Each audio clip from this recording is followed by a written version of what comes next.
CMA USA part 1 के topic which is the impairment of goodwill के अंदर accounting standards update होने की वजह से एक छोटा सा चेंज आया है। उस चेंज से related descriptive video along with its handout आपके एलएमएस पे अपलोड हो जाएंगे, लेकिन वही चेंज जरा सा कंसाइज फॉर्म के अंदर मैं यहाँ पे आपको इन्फॉर्म करूंगा।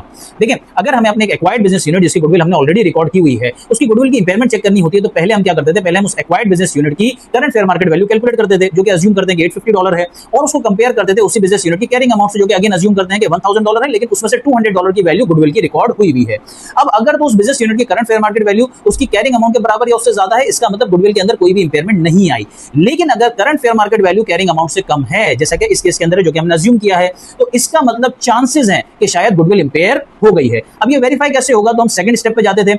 सेकंड स्टेप में हम क्या करते हैं, हम उसी बिजनेस यूनिट के जो नेट आइडेंटिफाइबल एसेट्स हैं, यानी कि all assets other than goodwill, उन सब की हम separate fair market value calculate करके टोटल कर लेते थे, जो कि अज्यूम करते हैं कि $700 आई है। और फिर बिजनेस यूनिट की जो फेयर मार्केट वैल्यू है $850, उसमें से जितनी फेयर मार्केट वैल्यू टोटल हमारे नेट आइडेंटिफाइबल एसेट्स की बनी है वो हम उनको एलोकेट कर देते थे। तो 850 में से $700 हमने नेट आइडेंटिफाइबल एसेट्स को दे दिए। रिमेनिंग जो बिजनेस यूनिट की $150 की करंट फेयर मार्केट वैल्यू बची है, उसको हम कहते थे implied fair value of goodwill. ठीक है, ये हमारे गुडविल की करंट फेयर मार्केट वैल्यू आ जाती थी, लेकिन ये एक्चुअल नहीं होती थी, ये इंप्लाइड होती थी, क्योंकि हमने ड्राइव करके निकाली है।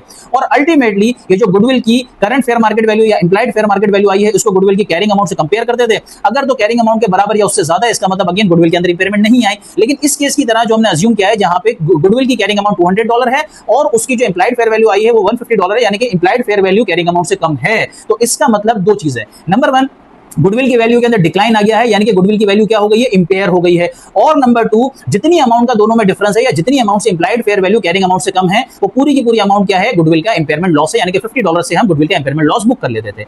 लेकिन अब अकाउंटिंग स्टैंडर्ड अपडेट होने की वजह से जो नया मेथड हमें मिला है वो इंतहाई सिंप्लीफाइड और डायरेक्ट है। न्यू मेथड के अंदर क्या करना है, अगर हमें अपने एक एक्वायर्ड बिजनेस यूनिट जिसकी गुडविल हमने रिकॉर्ड की हुई है उसकी गुडविल की इंपेयरमेंट चेक करनी है, तो क्या करें, पहले उसी बिजनेस यूनिट की करंट फेयर मार्केट वैल्यू निकालें, जो कि अगेन अज्यूम कर रहे हैं कि $850 है, और कंपेयर कर लें उसी बिजनेस यूनिट की कैरिंग अमाउंट से, जो कि अगेन अज्यूम कर रहे हैं $1000 है, जिसमें से $200 की वैल्यू गुडविल की बुक हुई है। अब क्या करना है, अब सिंपल उस बिजनेस यूनिट की कैरिंग अमाउंट को उसकी फेयर मार्केट वैल्यू से कंपेयर कर लें। अगर तो फेयर मार्केट वैल्यू उसकी कैरिंग अमाउंट के बराबर या उससे ज्यादा है, तो इसका मतलब गुडविल में इंपेयरमेंट नहीं आई। लेकिन अब इंपॉर्टेंट बात बताने जा रहा हूं, जरा सुनिएगा, यही इंपॉर्टेंट चेंज है। अगर तो उस बिजनेस यूनिट की करंट फेयर मार्केट वैल्यू उसकी कैरिंग अमाउंट से कम है, जैसा कि इस केस के अंदर जो हमने अज्यूम किया है, तो यहां पे डायरेक्टली हमें दो चीजें पता चल जाती थी। नंबर 1 कि आपके पास ये जो बिजनेस यूनिट की फेयर मार्केट वैल्यू के अंदर डिक्लाइन आया है, ये ओनली बिकॉज ऑफ डिक्लाइन और इंपेयरमेंट इन गुडविल ही आया है। और नंबर 2, जितनी अमाउंट का डिक्लाइन आया है या जितना डिफरेंस है बिजनेस की कैरिंग अमाउंट और उसकी फेयर वैल्यू में, या बिजनेस की फेयर वैल्यू जितनी अमाउंट से उसकी कैरिंग अमाउंट से कम है, वो पूरा का पूरा क्या है, इंपेयरमेंट लॉस ऑफ गुडविल ही है। समझ आई बात? तो इसका मतलब ये है कि जो एग्जांपल हमने कंसीडर की है, जिसके अंदर बिजनेस की जो फेयर मार्केट वैल्यू $850 है, कैरिंग अमाउंट $1000 है, यानी कि बिजनेस की फेयर मार्केट वैल्यू के अंदर $150 का डिक्लाइन आया है, ये पूरा का पूरा किसकी वजह से आया है, इंपेयरमेंट ऑफ गुडविल की वजह से आया है। और नंबर 2, ये पूरा का पूरा हम क्या करेंगे, impairment loss of goodwill he record कर लेंगे। तो ये आपके पास मेजर चेंज था जो अकाउंटिंग स्टैंडर्ड अपडेट होने की वजह से आया है। अब यहां पे दो इंपॉर्टेंट चीज आपको पता चल रही है।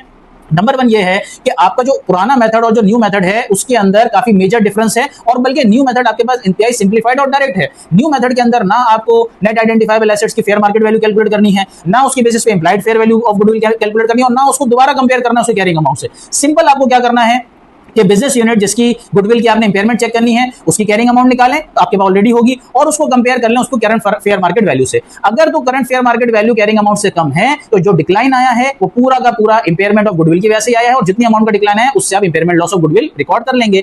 सेकंड चीज आपको ये पता चल रही है कि न्यू मेथड और ओल्ड मेथड के थ्रू जो हमने गुडविल की इंपेयरमेंट कैलकुलेट की, दोनों की अमाउंट में डिफरेंस है। इसका मतलब यह है कि जब आप एग्जाम के अंदर आपको impairment loss of goodwill calculate करना होगा, तो न्यू मेथड यूज करके ही कैलकुलेट करना होगा, और उसी के थ्रू ही आंसर एग्जामिनर को देके आना होगा। ठीक है, अच्छा, फाइनली कि इससे रिलेटेड अदर इश्यूज के सर, जितनी अमाउंट का इंपेयरमेंट लॉस आया है उतनी हमारी गुडविल की कैरिंग अमाउंट ही नहीं थी, मतलब गुडविल की कैरिंग अमाउंट कम थी, इंपेयरमेंट लॉस ज्यादा आ रहा है, तो उस केस के अंदर क्या होगा, और अदर इससे रिलेटेड इश्यूज, वो सारे के सारे जो हमारे डिस्क्रिप्टिव वीडियो है उसके अंदर इंशाल्लाह आंसर हो जाएंगे। लेकिन आपने बात बस ये याद रखनी है कि आप एग्जाम के अंदर जब आपने impairment loss of goodwill calculate करना होगा, तो न्यू मेथड ही यूज करके कैलकुलेट करना होगा। Thank you.